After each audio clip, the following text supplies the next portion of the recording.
ನಮಸ್ತೆ ರೈತ ಬಾಂಧವರೇ. ನಮಸ್ತೆ ಸರ್. ನಮಸ್ತೆ. ನಮ್ಮ ಹೆಸರು ನಾಗರಾಜ್ ಅಂತ ಎಲ್ಲೋರ ಕಂಪ್ನಿಯಿಂದ ಬಂದಿದ್ದೀವಿ ಅವ್ರ ಪ್ರತಿನಿಧಿಯಾಗಿ. ಹಾಂ ಸರ್. ಸ್ವಲ್ಪ ನಿಮ್ಮ ಹೆಸರು ನಿಮ್ಮ ಪರಿಚಯ ಮಾಡ್ಕೊಳ್ಳಿ ಸರ್. ಹಾಂ ಸರ್, ಆಯ್ತು ಸರ್. ನಮ್ಮ ಹೆಸರು ಬಂದ್ಬಿಟ್ಟು ಮಂಜುನಾಥ್ ಅಂತೇಳಿ ಸರ್. ಹ್ಮ್. ನಮ್ಮದು ಏಣಿಗೆ ಬಸಾಪುರ, ಅಗರಿಬೊಮ್ಮನಹಳ್ಳಿ ತಾಲೂಕು, ವಿಜಯನಗರ ಜಿಲ್ಲೆ, ಡಿಸ್ಟಿಕ್ಕು. ಹಾಂ. ಇದು ನಾವು ಹಾಕ್ಬಿಟ್ಟು ಗೌರಿ ಅಂತೇಳಿ ಸರ್, ಎಲ್ಲೋರ ಕಂಪ್ನಿದು. ಹಾಂ ಸರ್.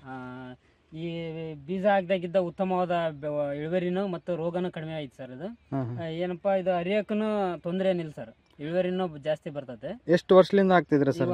ಸುಮಾರು ಒಂದು 10 ವರ್ಷದಿಂದನೂ ಇದನ್ನೇ ಯೂಸ್ ಮಾಡ್ಕೊಂತ ಬಂದಿದ್ದೀವಿ ಸರ್. ಮೊದಲು ವೆರೈಟಿ ಯಾವ್ದು ಆಗ್ತಿದ್ರಿ? ಮೊದಲು ಅಮನ್ ಇತ್ತು ಸರ್, ಎಲ್ಲೋರ್ದಾಗ ಅಮನ್ನು, ಹಾಂ ಹಾಂ. ಆಮೇಲೆ ಇನ್ನೊಂದು 2-3 ಇದ್ವು ಸರ್. ಅವು ಸುಕನ್ಯಾ ಅವೆಲ್ಲ ಇದ್ವು ಸರ್. ಅವನ್ನ ಹಾಕಿ ಆಮೇಲೆ ಇದು ಗೌರಿ ಅಂತೇಳಿ ಹೊಸದಾಗಿ ಬಂತು ಸರ್. ಇದು ಗೌರಿ ಹಾಕಕ್ ಕುಂತ ಎಷ್ಟು ವರ್ಷ ಆಯ್ತು? ಗೌರಿ ಹಾಕಕತ್ತಿ ಈಗ ಒಂದು 2 ವರ್ಷ ಆಯ್ತು ಸರ್. ಹಾಂ ಹಾಂ. 2 ವರ್ಷ ಆಯ್ತು. ಆಮೇಲೆ ಅದಕ್ಕೆ ಇಳುವರಿ ನಿಮಗೆ ಯಾವ್ದು? ಇಲ್ಲ ಸರ್, ಇದು ಭಾಳ ಒಂದೊಂದು ಗಿಡದಲ್ಲಿ ನೋಡ್ಬೋದು ಸರ್, ನೀವು ನೋಡಿರ್ಬೇಕಾದ್ರೆ 4-5 ಮಗ್ಗಿ ಫ್ಲವರ್ ಕೀಳ್ತದೆ ಸರ್. ಇದು ಒಂದ್ ಗಿಡದಲ್ಲೇ 3-4 ಕಾಯಿ ಸಿಗೋದ್ರಿಂದ ನಮ್ಗೆ ಉತ್ತಮವಾದ ಇಳುವರಿನೂ ಸಿಗ್ತದೆ ಸರ್. ಹಂಗಾಗಿ ಇದು ನಮಗೆ ರೈತರಿಗೆ ಚೆನ್ನಾಗಿ ಅನಿಸ್ತದೆ ಸರ್. ಇದು ಆಮೇಲೆ ಮುರಿಯಕ್ಕಾಗಲಿ, ಆಮೇಲೆ ಮಾರ್ಕೆಟ್ನಾಗ ಸೇಲಿಂಗ್ ನಿಮ್ದು ಯಾವ ತರ ಇದೆ? ಅದೇ ಸರ್, ಶೈನಿಂಗ್ ಬಂದ್ಬಿಟ್ಟು ಮಾರ್ಕೆಟಿಗೆ ಇದನ್ನೇ ಭಾಳ ಬೇಡಿಕೆ ಐತೆ ಸರ್. ಇದು ಯಾಕಂದ್ರೆ ಕಡ್ಡಿ ಇದು ತೆಳ್ಳ ಬರ್ತದೆ ಸರ್. ಇದು ಬೆಂಡೆಕಾಯಿ ದಪ್ಪ ಇಲ್ಲದ್ರಿಂದ ಇದು ಮಾರ್ಕೆಟಿಗೆ ಒಳ್ಳೆ ಚೆನ್ನಾಗಿ ಸೇಲಿಂಗ್ ಆಗತ್ತೆ ಸರ್. ಇದು ಹಂಗಾಗಿ ಇಳುವರಿನೂ ಬರ್ತದೆ ಸರ್. ಇದು ರೋಗಕ್ಕ ಯಾವ ತರ? ರೋಗನು ಸರ್, ಇದು ರೋಗ ತ್ರಿಪ್ಸು ಇರ್ತದೆ ಸರ್. ಅದು ವಾರದಲ್ಲಿ 1-2 ಸಲ ಸ್ಪ್ರೇ ಮಾಡ್ಕೊಂಡ್ರೆ ಭಾಳ ಕಡಿಮೆ ಆಗ್ಬಿಡ್ತದೆ ಸರ್. ಹಂಗೇನು ಪ್ರಾಬ್ಲಮ್ ಇಲ್ಲ ಸರ್ ಇದರಿಂದ. ಹೌದಾ?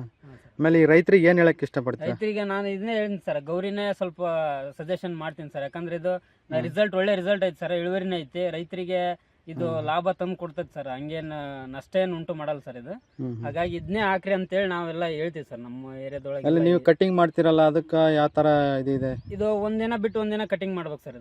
ಇದು 2 ದಿನ ಗಟ್ಲೆ ಬಿಟ್ಟು ಅದು ದಪ್ಪ ಆಗಿ ಆಮೇಲೆ ಗಿಡನೂ ಹಾಳಾಗ್ತದೆ ಸರ್. ಅದು ಅಲ್ಲ ಮುಳ್ಳು ಬರುತ್ತಾ? ಆಮೇಲೆ ಮುರಿಯಕ್ಕೆ ಏನಾರ ರಫ್ ಐತಾ? ಯಾವ ತರ? ಇಲ್ಲ ಸರ್, ಹಂಗೇನ್ ರಫ್ ಏನಿಲ್ಲ ಸರ್. ಇದು ಒಳ್ಳೆ ಚೆನ್ನಾಗಿ ಮುರಿತೈತೆ ಸರ್, ಹಂಗೇನ್ ರಫ್ ಏನಿಲ್ಲ ಸರ್. ಇದು ನೀರ್ ಕಟ್ಟಿಗಂತ ಸ್ವಲ್ಪ ಒಂದಿನ ಬಿಟ್ಟು ನೀರ್ ಕಟ್ಟಿ ಮುರಿದ್ರೆ ಬಹಳ ಈಸಿ ಅನಿಸ್ತದೆ ಸರ್. ಇದು ಈಸಿ ಇದೆ. ಈಸಿ ಐತೆ ಸರ್. ಆಮೇಲೆ ಈ ಬೀಜ ಎಲ್ಲಿ ತಂದಿದೆ ಸರ್? ಇದು ಬೀಜ ಸರ್, ಇದು ಅಗರಿಬೊಮ್ಮನಹಳ್ಳಿಯಿಂದ ಅಲ್ಲಿ ನಾಗರಾಜ್ ಅಂತ ಹೇಳಿ ಸರ್, ಅವರು ಗದ್ದಿಕೇರಿಯಿಂದ ಅವರು ಶಾಪು ಇದು ಸರ್, ಬಾವಳ್ಳಿ ಟ್ರೇಡರ್ಸ್ ಅಂತ ಹೇಳಿದೆ ಸರ್. ಅಲ್ಲಿ ಅವರು ಉತ್ತಮವಾದ ಬೀಜ ಕೊಡ್ತಾರೆ ಸರ್ ನಮಗೆ, ಎಲ್ಲೋರ ಕಂಪ್ನಿವು.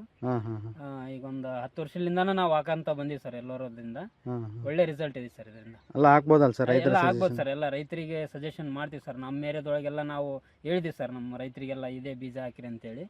ಒಳ್ಳೆ ಚೆನ್ನಾಗಿ ಬರ್ತದೆ ಸರ್ ಇದು. ಓಕೆ ಸರ್, ತುಂಬ ಈ ಥರ ಮಾಹಿತಿ ಕೊಟ್ಟಿದ್ದಕ್ಕೆ ನಿಮಗೆ ನಮ್ಮ ಕಡೆಯಿಂದ ಧನ್ಯವಾದಗಳು. Okay, thank you sir. ನಾವು ಹಂಗೆ ಎಲ್ಲೋರ ಕಂಪ್ನಿಗೆ ಋಣದಾಗಿರ್ತೀವಿ ಸರ್ ನಾವು. ಅಯ್ಯೋ, ಅಷ್ಟು ದೊಡ್ಡ ಮಾತು ಹೇಳಿದ್ರಿ ಸರ್, ತುಂಬ thank you so much. Okay, ಧನ್ಯವಾದ ಸರ್.